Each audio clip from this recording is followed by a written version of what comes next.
Hi BookTube, this is Kelly. Thank you so much for watching my channel, Books I'm Not Reading. I'm here with just a little Friday Reads update.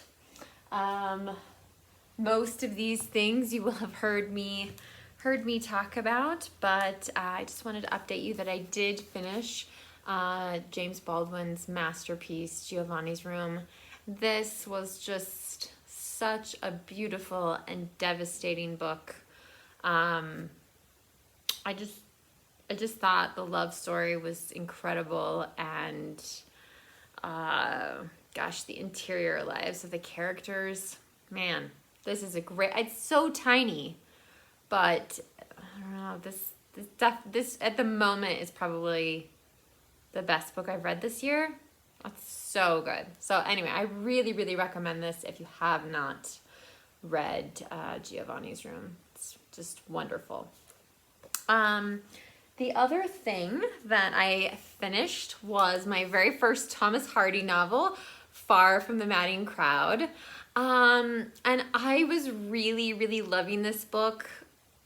And then I would have all this momentum going, like I'm just like totally in this world that Thomas Hardy has created. And then there would be like a scene that just isn't really necessary, isn't really you know, doesn't serve much purpose in advancing the plot. Some of those sections I felt like could have been one sentence and we could have just moved on. So it was a lot of like stop, start kind of thing. I still really enjoyed it. I mean, for a while I thought it was going to be a 5-star book. Unfortunately, there were a few things that happened kind of mid to the latter half of the book that I found really unbelievable, but the person that I buddy read this with, JS, has read a lot more Thomas Hardy and said I have great things to look forward to in other Thomas Hardy books. So I'm very excited by that idea. And there was some really glorious writing in this book. Really great. So, and I've loved hearing from all of you who've told me how much you guys enjoy this book. So yeah, so first Thomas Hardy, very exciting. And I'm currently reading with Rainy from Rainy Day Reads. We are reading Henry V. Now this is one of the quarto editions. It's not the first folio edition. So so there's some stuff in there. I need my British subscribers, my British viewers to help me out here, okay? Because I have tried getting some help on this, but there are things that happen in Henry V, which I'm totally loving, by the way.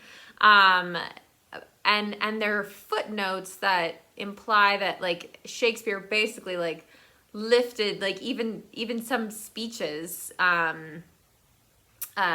into the play from a historian about Henry V. And anyway, so there's times when it's Shakespeare, it seems like he's like kind of playing fast and loose with history. Like, I mean, obviously in Henry IV Part 1, like the ages of Prince Hal, as he's called, and Hotspur are different, you know, than they were in reality. So I'm just curious if in England, like, do you guys learn about Henry V? And then when you read this, is it like a different experience? I'm just trying to like kind of wrap my head around the history plays in general. Like, clearly the people in Elizabethan England would have known about Henry V. And they may very well have known, you know, the true story and known when Shakespeare is like deviating from certain things or whatever. But man, Henry V is a great play. I've just really enjoyed it. Not as much as Hamlet. Hamlet's still number one. But I do really like Henry V. And I'm very excited to finish it this weekend with Rainy.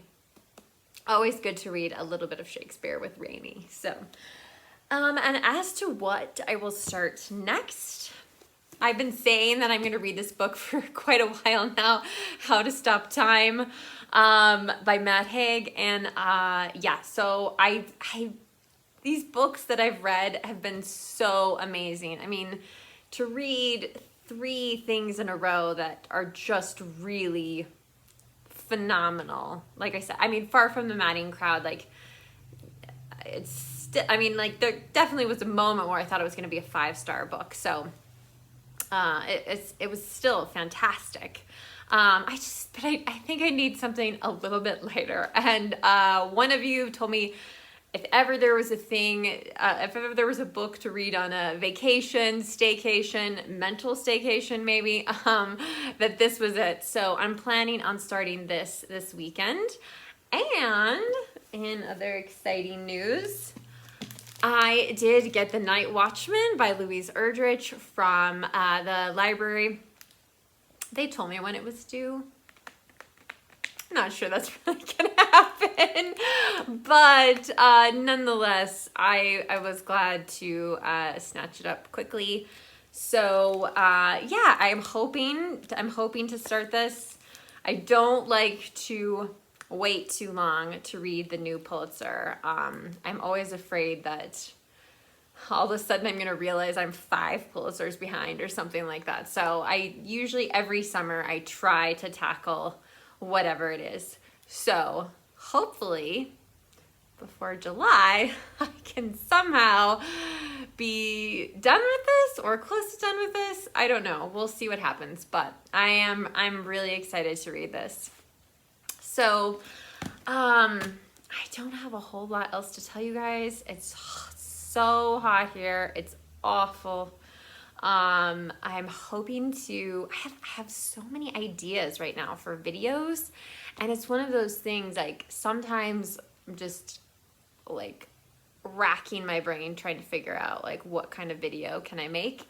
And then sometimes I just have so many ideas that I don't know how to kind of slow it down a little bit. So yeah, I'm hoping to do some, at least like groundwork on some future videos that I want to do this weekend. And I've already started working on my next TBR. So I'm excited to share that with you guys. But I would love to hear what you're reading. Did you just finish something really fantastic? How are things going? I hope well. I sincerely do. So anyway, tell me what's going on in your world in the comments section down below. BookTube. Remember to be kind to yourself and be kind to others. And I will talk to you soon. Bye.